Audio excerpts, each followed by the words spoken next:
Hi, and welcome again to Main Streets Backroads. I'm Carlene Hall, and I'm here today with Amberly Weiss. Amberly is a travel agent with a company called Back to Life.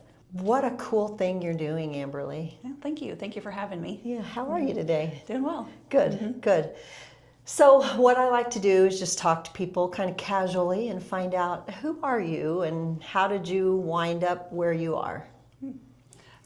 So I grew up in the Omaha area, Elkhorn, Nebraska, and I became an occupational therapist at first, and I did that for about 15 years, and then had my own private practice where I saw people in their homes, got really burned out with that, and then I transitioned into travel planning with a specialty in accessible travel. Tell me about how you got into occupational therapy. I always loved the sciences and health science and things like that and how the body works. And I just kind of happened to pick OT and then went with it and then ended up really loving it. So it was a good career. What all does occupational therapy, just a quick overview, what does it kind of entail for the therapist? Yeah, so we work with anybody throughout the lifespan, and we help people become more functional and independent with their daily activities, which are called occupations. So the things that occupy your time, the things that are important to you. So we do whatever we can to help people function better, basically. Okay. What in the world took you into travel planning? So I was actually traveling for my own surgery for my back.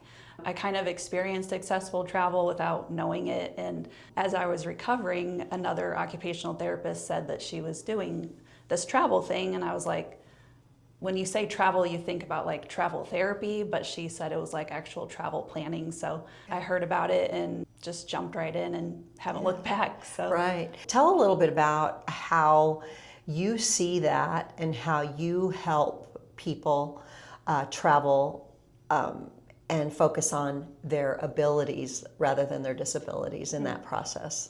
So I think with my background, it's always, we try to focus on what people can do.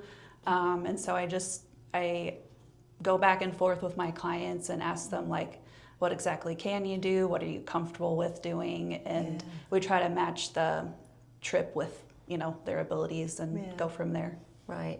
So you must have a huge network of venues, places, transportation providers.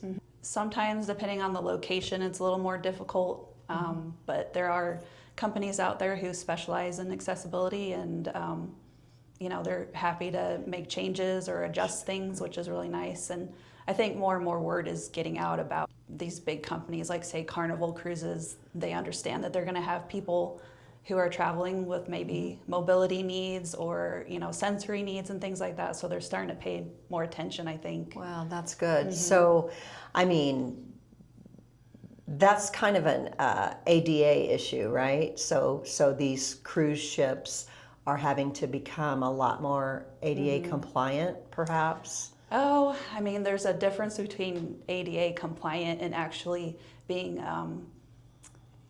proactive and accepting of different abilities. So I feel like Carnival and other places like that go a little above and beyond just the basics of like grab bars and things like that. Sure. So that's kind of what I meant as far as like them paying more attention, like because not everybody's going to be using a wheelchair, not everybody has vision deficits, so they're trying to support all abilities. Yeah. So I love that. I love hearing that. Yeah. And it's people like you who are making those calls and saying, I'm making arrangements for this traveler and these are the circumstances. And so then you're basically part of that education system to educate the travel providers, the transportation providers and entertainment.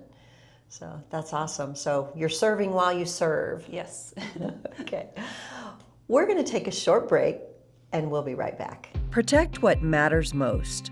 Level up your protection with Snowy Owl Security. Ryan Haig delivers smart monitoring, advanced systems, and real-time alerts that keep your home or business one step ahead. Stay secure with Snowy Owl Security. So Amberly, we've learned a little bit about you, a little bit about your background. Can you tell in general, what is the real reason that you got into back to life travel, and what kind of motivated you personally and internally? So like I said before, it kind of started with my own traveling and recovering from surgery away from home.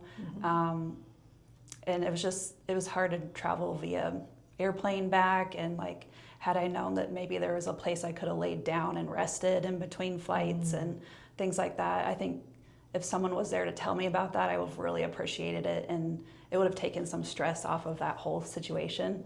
Sure. So I was that was in my mind as I was, looking up this type of career. And then I had just started back seeing patients again, and one of my longtime patients has a neurological disease that's progressive, and they mentioned that they'd like to go see their family in California, and his wife is his caregiver, and she was a little bit apprehensive about it and didn't know if it could be possible. And so I was like, well, I actually just started this thing, and how about we just talk through it and see what you're comfortable with. So let's problem solve, because he needed help with like sitting upright for the flight, and needed like suction and tube feeding and things like that. So we talked through it, and I didn't really do that much, but just me saying like, hey, it's possible, and let's figure it out, like that just let her go, and she took care of it, and it was awesome to see that. That's great. So, that's awesome. And then she would have had some special instructions in place ahead of their boarding the flight, or different things. And I kind of and walked them airports. through, you can pack a medical bag for free, so like put all of his medical supplies in that, and make sure he carried it on, and things like that. So they had a really good time. I think he got to see a grandkid for the first time, so it was just awesome. That's got to be so rewarding for you to be able to help people do basically the impossible. If they're sitting home, and the feeding tube, all of that just feels impossible to do those sort of things. So that's wonderful. We have another podcast called Still Serving Iowa Veterans, and there are a lot of disabled veterans out there that may not be traveling for one reason or the other. Have you worked with the veteran community? We are that person you can bounce ideas off of, an extra set of eyes on your trip, and you can call us instead of having to call like a AI voice or sure, be on the phone forever. So that'd be nice to in those circumstances to talk to a real human, especially someone like you who has been through the travel situation yourself, in a situation where you needed some accommodations that you really could have used during your travel. Did you have long layovers? Yeah, I did. And, I remember like wishing I could just lay down on the floor. I'm surprised you didn't. But with back, you probably would have had a hard time getting up by yourself. I had some restrictions, so I couldn't get up and down from the floor. So it was just just grin and bear it. Wow. So did it make you sore? Oh yeah. I had to recover a few days after. Wow, I bet. I bet. I know you just get sore traveling in general. So to deal with fresh back surgery and being on a flight, goodness. Well, let's talk a little bit about what a client can expect from your services. Have you run into situations where you have a client that might have a certain expectation that actually can't be met? That's a good question. Built in 1917 and once one of the oldest Ford dealerships in the country, the Ford building in Malvern has been fully remodeled into a modern, multi-use space. It has apartments, business suites, and office space for rent. It blends big city style with the charm of small town living. A historic landmark ready for today's dreamers and doers. I work with all abilities, so, if you have a group trip or a family trip, I work with everybody, and, I just get to know what their important things are and some things that they would like to have. I don't make the call. if somebody can do something or not, I just give them the facts and I let Okay. them decide. Yeah. Because I'm not in their shoes and I don't know their comfort level, but Yeah. I just say, we have this, this, and this available. Will this work for you? Right. And it's either yay or nay. Yeah, that's a very understanding approach, and not trying to force. This is what you can do. You can do this. You can do it, because maybe in their mind or in their body they feel like they can't. Right. Yeah. So Exactly. yeah, I like that. You must have to do such intent listening when you're talking to people, and like you said, the detailed intake sheet. There are so many things that might seem like just a crazy question to someone else, but all those little details matter so much. Yeah. And sometimes those questions lead to something else, and we discover more along the line. And Oh, sure. So, yeah. Sure. So not only are you just helping people of different abilities with challenges, but you also travel plan for, as you said, people with all abilities. I love to travel myself, and I'm very grateful that I could just get in the car and go most places, but you travel plan all over the world, don't you? Yep, Yeah. I do.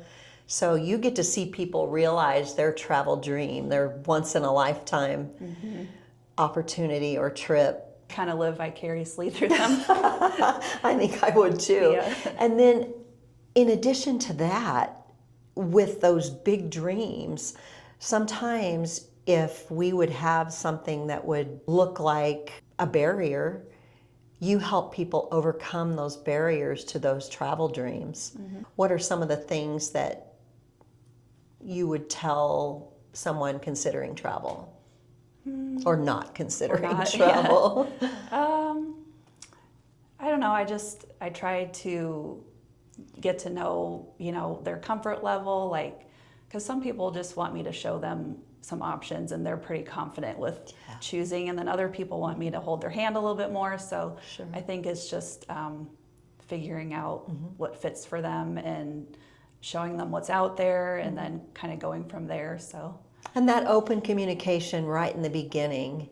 If someone wants you to go through every detail and coach them through every detail, I can imagine that it's not comfortable to ask someone to do that for you. So I guess we need to put it out there that you're very open to that level of communication and that level of help. Oh yeah, I love going back and forth and making people comfortable and feeling confident in the choices that they make for their trip and having a great time. So yeah. It's real important for people to ask questions up front rather than get on the plane and then have questions, right?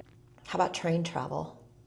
Yeah, there is some in the United States. It's common in Europe too. So yeah, they even have overnight trains and things like that. Yeah. So Okay. Are those accessible? Do they have accessible rooms? yeah, I think they do. Yeah, that's great. Yeah.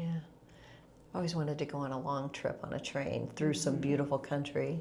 Yeah. I've been on a train ride through Arizona near the Grand Canyon. It was beautiful. And the train tracks go out where things are undeveloped, and you just see the beauty. Oh, that's neat. Yeah, I yeah. was looking at ones that went through the Canadian Rockies. Oh, I bet think that's that'd be beautiful. gorgeous. Yeah, yeah. That would be beautiful. I would just be happy going out on the upper west, northwest part of the United States in those mountains. And I think that would be beautiful too. Yeah. And then sometimes those commuter trips can be fun too, like say Omaha to Chicago or Amtrak and things like that. Yeah, I think that would be fun. What's your dream trip? I've always wanted to go to Spain. Okay. Yeah, so I hear it's a little crowded today. yeah, a little bit. A little bit of partying going on. Yeah. They won the World Cup, right? Yep. Yeah. So I think they're wound up in Spain right now. Yeah. I always learned about it in Spanish class, so I'm like, I have to go see it someday. Do you have a particular destination in Spain that you think of? Barcelona. Barcelona. I'd start there. Well, my dream trip at this point in my life, like I was telling you the other day, is the island hopping between Ireland, Wales, and Scotland. That's what I'd like That to would do. be amazing So, too. yeah, we'll have to figure out with you about what that looks like. Yeah. So how would someone get a hold of you if they were thinking of making a travel plan? Well, I have a website. It's backtolifetravel.com. Okay. Or they can call me or email. So, Okay. Yeah.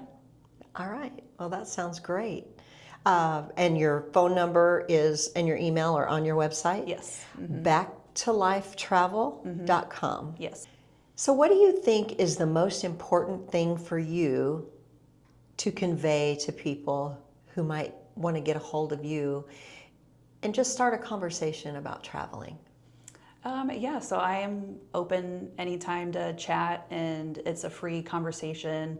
I can kind of get to know your travel plans and timing and things like that. And then a lot of times people think that it costs a lot of extra money, but the suppliers pay us commission. So most of the time they don't have to pay anything out of pocket to work with a travel agent. And like, for example, if you book on your own, you're already paying the commissions to the hotels. So you might as well have the extra support of a travel planner. So I love that would be the main thing. There's some really good clarity there. I remember when my son and my daughter-in-law were getting married and they were planning everything, they set up a fund at a travel agency where people could, for their shower and also for wedding gifts, they could contribute to their honeymoon fund through their travel agent. Yeah, those do are you neat. do something like that? I just know of the websites that will do those. Okay. And then they can come to me and say, this is where we want to go. Okay, that's awesome. yeah. That's awesome. So how about this? Have you ever planned travel for an unaccompanied child? Ooh, I have not yet. Okay. Sometimes I'll be on a flight or something and I'll see a child that's being, helped and cared for very closely by the flight attendants. And so I think sometimes in the visitation things or going to visit grandma and grandpa or something. So, so, but it does happen. Yeah, it does. Yeah. I've seen it before. I know they have to follow, a certain protocol and, a lot of things to help the parents feel confident with the kid traveling. So. Yeah, it'd be hard to just turn your kid loose like that with virtually with strangers. Yeah. So that would be. But if you had someone that helped the child get boarded and then someone at the other end, the concerning thing would be to be able to have a direct flight and not have that layover that would help a time lot. somewhere else. So, but anyway, just thinking through the challenges of different types of travel. Yes. Amberly, thank you so much for coming in and talking with us. I hope you get to take your dream trip to Barcelona. I don't see why you wouldn't, because you've got an inside scoop to make that happen. It's about logistics at this time in your life, right? You have children and a family, and so I know that it's all about logistics. And maybe I'll get to take my dream trip to Ireland and Wales and Scotland someday. Make it happen. Yeah. All right. Well, thank you for joining us, and thank you for joining us again on Main Streets and Backroads. We've been talking to Amberly Weiss with Back to Life Travel, and you can reach her at backtolifetravel.com, where you will find either email or phone number right there on her website, and get to know more about her on that website